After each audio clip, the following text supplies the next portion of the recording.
Well, welcome to another San Marino conversation, and I'm really pleased to say we're joined by Lewis Busignani. Did I get that right? Yeah. Luis, it's lovely to meet you. Lewis Busignani. Busignani. That's like Luigi in Italian. Okay. Yeah. But you have a slight accent. You don't necessarily sound like you're from here. Have you lived in the US at all? Yeah. Ah. Yeah, I am a native American speaker. Okay. I'm from Brooklyn, New York. Oh, wow. Yeah. You know, after the Second World War, there were such huge migration fluxes to America and all nearby and surroundings. And so my grandparents moved to New York. From San Marino? From Italy? Yeah. My mother's side grandparents moved to New York, and where my mother was born in, and my brother and me were born in. So you were born in New York? Yeah, So Brooklyn. when did you come back to San Marino? Actually, it's such a long story, but not so long. You know, it's like I did huge things in New York, and I've been living mostly in New York and in Italy because of my job. Mm-hmm. You know, I work on acting and teaching drama English, and I am an artist, illustrator. I'm working on different things and different projects. So that's the reason why traveling and getting different bases all around the world sounds really nice. Okay. Now, what do you do here in San Marino? I believe you work in the jewelry industry. Huh? Yeah. You know, after this is finished, I don't know, because I was living in New York once again, but I got stuck here in Europe because of the COVID. Right. You know. Yeah. That was such a hard period for us artists, and you know, who works in entertainment and stuff like that. But we survived, and I kept on working on remote teaching and writing and cooperating with different people, and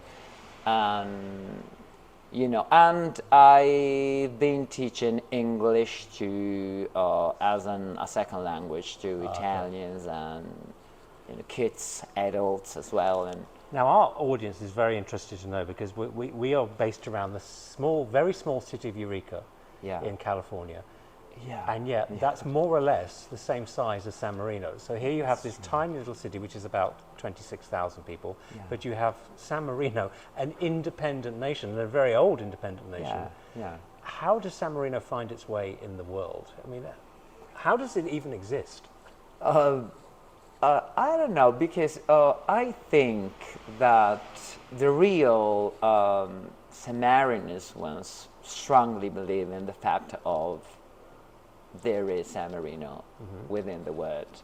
I think that those people fought a lot for their independence and to be considered such a nation with their own laws and regulations and everything, and they protected themselves a lot from the rest of the world. You know, like conflicts and wars and, you know, and this something coming from a really antique past. I think that even now, if you talk to natives here, they sound like really linked to their own nation, like San Marino and people from here. And so it is very much a unique identity. People don't, for example, they don't think of themselves ever as Italians, even though Italian is the language that they use. Yeah, that's really singular, because, you know, as an American, all the times in New York as well, and it counts billions of people, but nobody knows San Marino as a republic, right? Honestly, and as you said before, most people think about that one in California. Yes, there is a San Marino in California. It's really strange, because it's got the same colors on its flag, the one in California, and quite a similar icon on its flag, and I honestly don't know the reason why it's like that. But anyway, what I know through books, and you know, that's like since the really beginning, a man who was kind of a sculptor during the Christian persecutions caused by the Roman emperors. I think there was Diocletian, Diocletiano, that's in Italian. And this man was persecuted because he was a Christian, faithful to that religion, sort of. And with a friend named Leo, they moved to the Adriatic Sea coast. And once they split it, and Marino, this man, moved to this land named now San Marino for this reason. And he founded one of the first small communities of people who believed in Christ, and they had different caves which they lived in. Yes, I've heard of. They lived in the caves on the mountain. Yeah, yes. Yeah, that's true. And that was the very beginning of Sammarinese history. And it is very proudly as the oldest republic, certainly in Europe. And I think many people think it may be the oldest republic in the world. Yeah. So it was always a very democratic, very... And in fact, now you have this unusual system. You have two heads of state, I believe, two at once. Yeah. Yeah. How does that work? And with so few people, I'm curious, surely everybody will eventually be the head of state for San Marino. Yeah. Yeah, that's true. That's true. It's really unique. It's really unique. It's really unique, you know.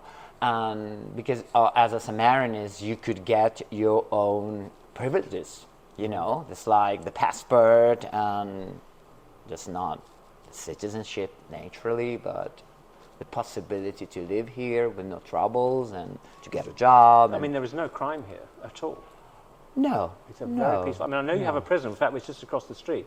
But there's only one person in there, and he's an ex-government official, I believe, for corruption. Yeah.